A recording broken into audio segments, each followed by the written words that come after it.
ಈ ಜಿಲ್ಲೆ ನೋಡಿ ಇಡೀ ದೇಶಕ್ಕಾಗಿ ತ್ಯಾಗ ಮಾಡಿದೆ.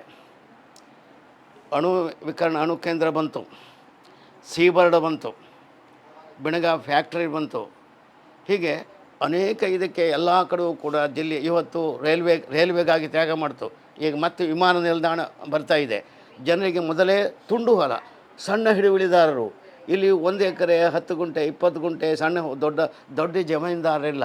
ಮೇಲೆ ಸಮುದ್ರ, ಆಮೇಲೆ ನದಿಗಳ ಬಂದಾಗ ಈ ಎಲ್ಲ ತ್ಯಾಗ ಮಾಡಿದ ಫಲವಾಗಿ ಜನ ಭೂಮಿಯನ್ನು ಮಠವನ್ನು ಕಳ್ಕೊಳ್ತಾ ಇದ್ದಾರೆ. ನೆಲೆ ಇಲ್ಲದಾಗಿದೆ, ಉದ್ಯೋಗ ಇಲ್ಲ. ಭೂಮಿ ಮೇಲೆ ಒಕ್ಕಲ್ತನವನ್ನು ಮಾಡಿ ಬದುಕುವಂತಂದರೆ ಅವರು ಭೂಮಿ ಇಲ್ಲ. ಇದ್ದ ಭೂಮಿಯನ್ನು ಕೂಡ ಕೇಂದ್ರ ಸರ್ಕಾರದ ರಾಜ್ಯ ಸರ್ಕಾರದ ಬೇರೆ ಬೇರೆ ಯೋಜನೆಗಳಿಗೆ ಹೋಗಿದೆ. ನಿಮ್ಮ ಕೈಗಾರಿಕೆ ಅಣು ಸ್ಥಾವರ ಆಯಿತು, ಇಲ್ಲಿ ಬೆಣಗಾದ ಚೀಬರ್ಡ್ ಆಯಿತು, ಅದಕ್ಕಿಂತ ಬೆಣಗ ಫ್ಯಾಕ್ಟ್ರಿ ಆಯಿತು, ಇವೆಲ್ಲ ಕೂಡ ವಿಮಾನ ನಿಲ್ದಾಣವಾಯಿತು, ರೈಲ್ವೆಗಾಗಿ ಜಾಗ ಹೋಯಿತು. ಹೀಗೆ ಎಲ್ಲ ಕರಾವಳಿಯ ಭಾಗದಲ್ಲಿ ಭೂಮಿಯ ಕಡಿಮೆ ಅವರ ಸಂಪತ್ತು. ಆಮೇಲೆ ಅದರ ಜೊತೆಗೆ ಕಾಡು ಬೇರೆ ಬೇರೆ ಉದ್ದೇಶಗಳಿಗೆ ಕಡಿದು ನಾಶವಾಗಿದೆ. ಹಾಗಾಗಿ ಯಾವುದೇ ಅಭಿವೃದ್ಧಿ ಇಲ್ಲ ಇದರಲ್ಲಿ. ನಮ್ಮ ಜಿಲ್ಲೆಯ ಜನಕ್ಕೆ ಉದ್ಯೋಗ ಕೊಡಿಸುವಂಥ ಯಾವ ಒಂದು ದೊಡ್ಡ ಉದ್ಯೋಗ ನಿರ್ಮಾಣವೂ ಆಗಲಿಲ್ಲ. ಈಗ ಅಪಾದನೆ ಸೀಬರ್ಡ್ನಂಥವರು ಕೂಡ ಇಲ್ಲಿಯ ಜನಕ್ಕೆ ಅಲ್ಲಿಯ ಭೂಮಿಯನ್ನು ಕೊಟ್ಟವರಿಗೆ ನೌಕರಿ ಕೊಡಲಿಕ್ಕೆ ಬಿಟ್ಟು ಬೇರೆ ರಾಜ್ಯದಿಂದ ಬಂದಂಥ ನೌಕರಿ ಕೊಡ್ತಾಯಿದ್ದಾರೆ. ಅದಕ್ಕಾಗಿ ಹೋರಾಟಗಳು ನಡೆದಿದೆ. ಅವ್ರ ಮಾತನ್ನು ಯಾರೂ ಕೇಳ್ತಾ ಇಲ್ಲ. ಹೀಗೆ ಜಿಲ್ಲೆ ದೊಡ್ಡ ನಿರುದ್ಯೋಗದಿಂದ ಸಮಸ್ಯೆಯಿಂದ, ಭೂಮಿಯ ಬಳದಿಂದ ಬಳಲ್ತಾ ಇದೆ.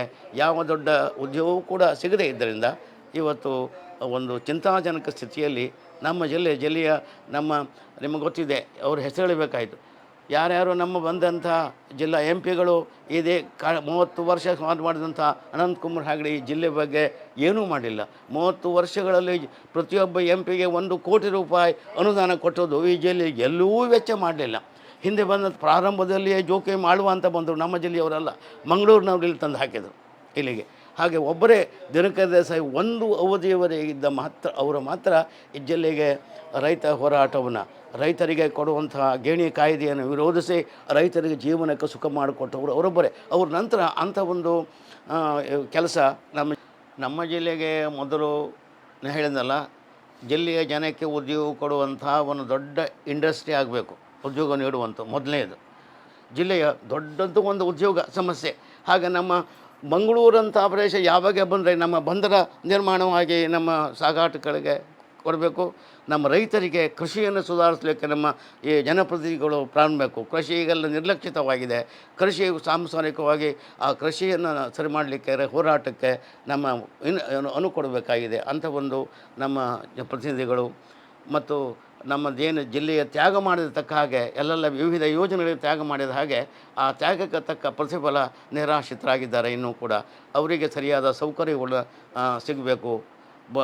ಬುಡಕಟ್ಟಿನ ಜನಕ್ಕೆ ಸರಿಯಾದ ಒಂದು ಅನುಕೂಲಗಳನ್ನು ಸಿಗಬೇಕು. ಮುಖ್ಯವಾಗಿ ಕೃಷಿ ಮತ್ತು ಉದ್ಯೋಗದಲ್ಲಿ ನಮ್ಮನ್ನು ಪ್ರತಿನಿಧಿಸುವಂಥ ಜಿಲ್ಲೆಯ ನಾಯಕರು ಪ್ರಯತ್ನ ಮಾಡಬೇಕು ಅಂತ ನಮ್ಮ ಇದು. Thank you sir. Thank you. ಹಾಂ.